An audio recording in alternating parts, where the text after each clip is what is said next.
the gates, the defenses that were put up as boundaries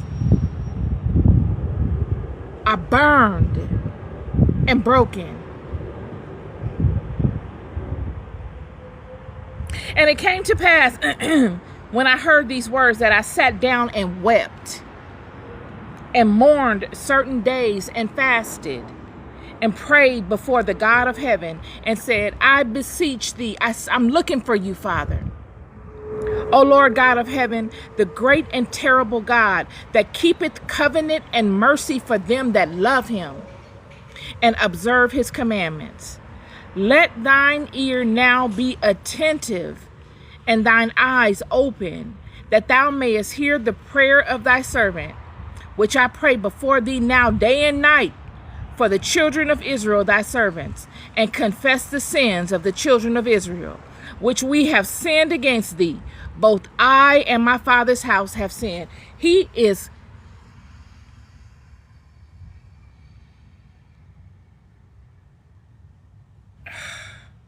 I'm looking for the word. Confessing. I was about to say testifying. He is confessing. He has come before God. He is lost, friend. The Israelites have been taken into captivity. Those that were not taken into captivity fled and escaped.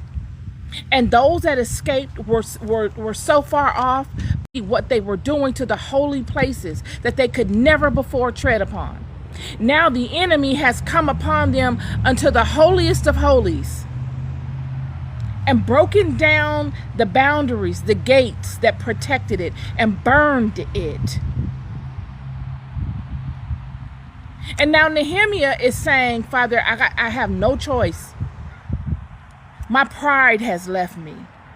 I have no pride. There's no buffer between me and my confession at this point. I must go before God and confess. I'm not too proud to lay at the feet of my Father that loves me, that created me, and confess. Friend, you can go so far in your ego thinking you know everything, and you can try all your tactics to overcome people, places, and things that you're dealing with, only for you to figure out that you're going nowhere but in a circle, and you're doing nothing but accruing more negativity on yourself. You're making things worse for you. And then a messenger comes to you and tells you activity that has happened, showing you that you are compiling more and more negativity upon yourself. Your situation is getting worse.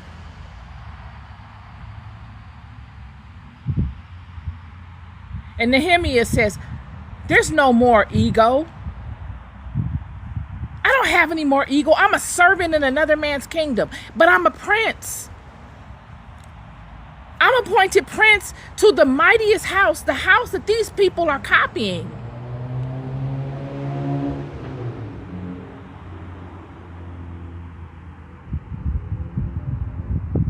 And I'm thinking we're going to buy time over here because our God is going to come and save the day. But it keeps getting worse and worse. And now I see that they have tread upon the holiest of holies. And God has allowed them.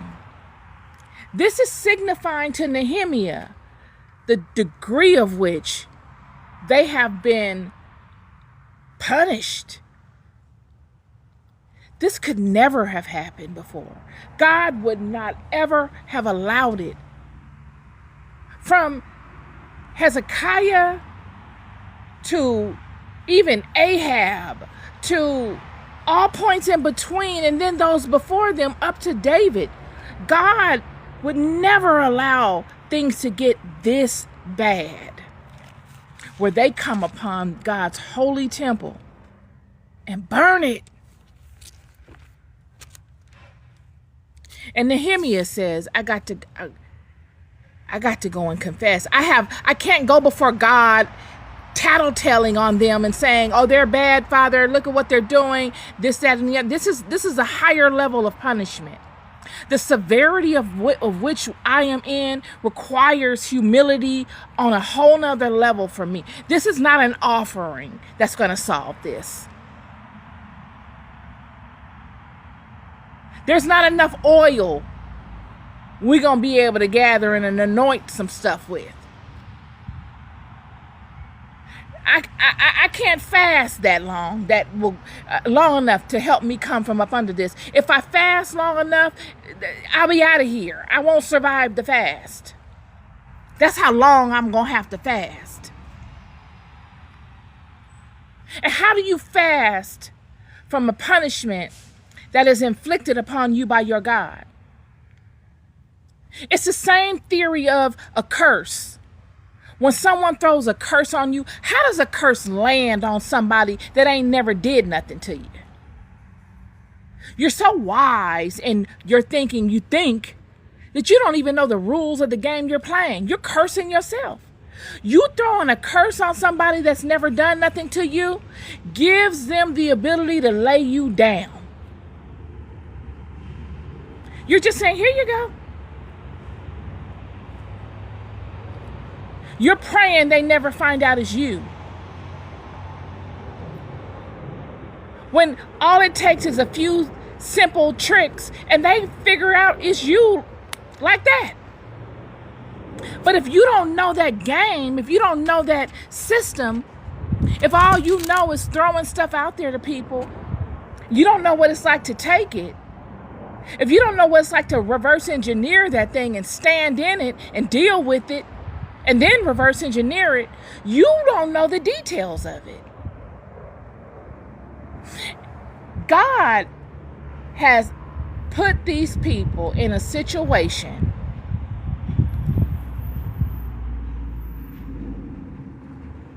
that nothing that they've ever done will help them overcome. It's not their enemies that are doing this to them. It's their God. As a punishment because of their own actions.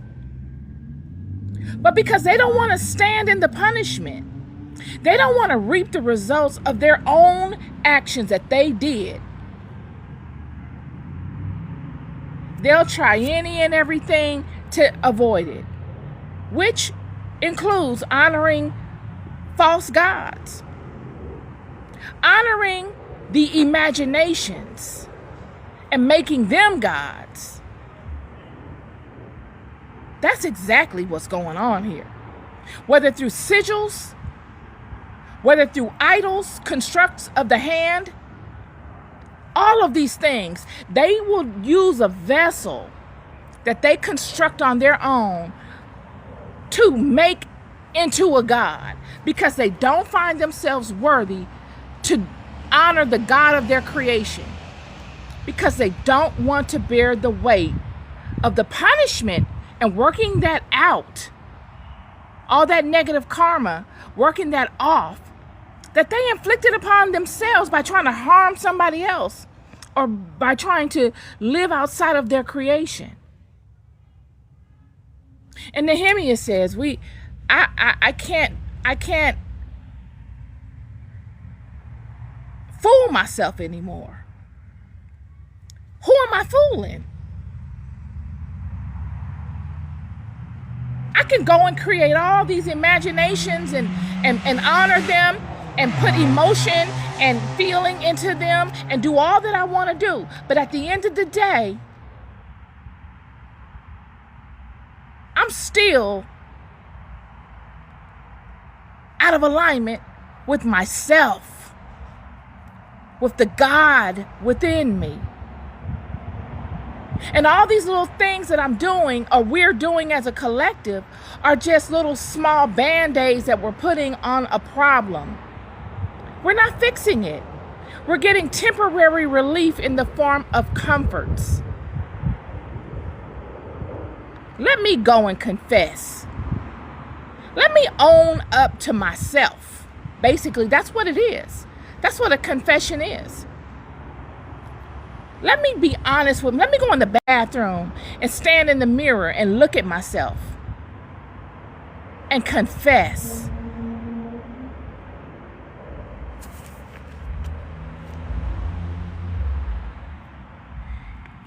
Verse 7, we have dealt very corruptly against thee, and have not kept the commandments, nor the statutes, nor the judgments, which thou commandest thy servant Moses. He's saying, we haven't honored ourselves. Because if you read this book, and I've read it top to bottom over and over again, and the apocryphal text, and the midrash, and the other various texts that create a full body of the perspectives found within this book and of the house, you will find that the commandments that God has mandated for you and I to honor, and the words of the law and within this book are all there to help us. They're to remind you that you don't have to bow down to anything. You don't need to sit and befriend anybody. You don't have to sit at the feet of a false idol. If you are captive by another kingdom, you don't have to feel as if you are less than somebody else. The commandments of God give you a sense of belonging.